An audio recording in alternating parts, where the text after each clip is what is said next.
somebody in your league is like, yo, I don't believe I got this hot dog water on my daggone roster. I got to clean this up. I got to get him out of here. This is your opportunity. Here are the top 5 buy low targets you need to focus on for week 4 of the NBA season. Karl Anthony Towns. Now, I've been somebody on the record, I've been high on Karl Anthony Towns, like Cheech and Chong Method Man high on Karl Anthony Towns. I was like, yo, your man is dropping to the 3rd round. What's happening? Like a couple of years ago, he was considered one of the top 5 guys in fantasy. For Dynasty, he was arguably in the top 3. It's amazing how much can change with just a couple of years. Now we're sitting here looking at him with his value declining at a rapid pace. So if you have a league mate who's panicking about Cat, this could be your opportunity to buy low. Just remember one thing. Cats always land on their feet. Pascal Siakam.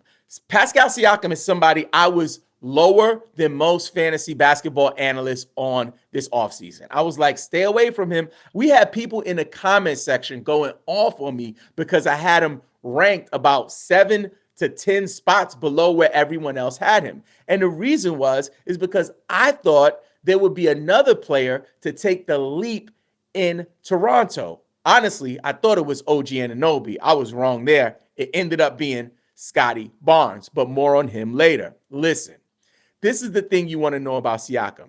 He's not going to be this bad. Somebody in your league is like, yo, I don't believe I got this hot dog water on my daggone roster. I got to clean this up. I got to get him out of here. This is your opportunity. Send a couple offers. See if you can start low and then move up from there. But guarantee you he's going to do better than what he's doing right now. Another player that I was not high on in the offseason, Jordan Poole. People thought Jordan Poole was going to land in Washington and become like the new Steph Curry. Honestly, he's been okay, but he's never been like a 25, 30-point guy. He's never been the primary scorer, just in short periods of time due to injuries, but he's never carried a team. So for that reason, I had him way lower than most. Listen, it's not to brag. When we get it right, we get it right. When we get it wrong, we get it wrong. I do both, but he is not this bad, people. Jordan Poole does not stink this bad. He is going to bounce back. I don't know if he's going to meet the value that people had him at before the season started, but he won't be this bad. Take a risk, jump into the deep end, and make a splash with Jordan Poole. Zach LaVine. Zach LaVine is one of my favorite fantasy basketball players. And over the years, he's had some ups and downs, but for the most part, he's been a really solid fantasy contributor. This season, it's been all over the place. Like, honestly, I had concerns about him going into the season, so I didn't prioritize him in my drafts, and I'm happy that I stayed away from that. But people are like, yo, should I drop Zach LaVine? Should you what? Should you drop Zach LaVine? Are you, what? And come on, man. We can't be there, right? It's not that kind of party where people are considering dropping Zach LaVine. So if you're in a smaller league, 8-man, 10-man, there's probably a league manager that's like, I don't want to live with this. This is not for me. This is not what I want. This is your opportunity to see if you can create a package to bring Zach LaVine back to your squad. Julius Randall.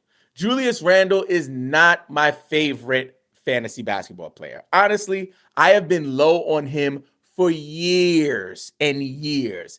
Over the last couple years, though, especially like since Jalen Brunson got in the mix, things have been a little different, right? And it looks like, yo, Randall might be that guy. So what do? This offseason, I'm like, you know what? I'm a believer in Randall. And you know what happened? It turned into a scandal. I ended up putting him higher than I've normally put him. I was kind of online and on par with where most people were in the fantasy community in terms of analysts. I was like right in that area. But boy, were we wrong. This man has been putrid. I'm talking about like a bag of farts. It is no fun at all. With that being said, this is an opportunity. He won't be this bad. This season, he's averaging 16.5 points per game, 11.1 rebounds, 4.9 assists, and he's doing 34 minutes a game. He's averaging 34 minutes a game. So he's getting on the floor. He's still a starter. He was an all-star recently. Come on, man. He can't be this bad. What I'm saying is find that manager in your league, help them to like magnify the narrative and see if you can bring Randall back to the team.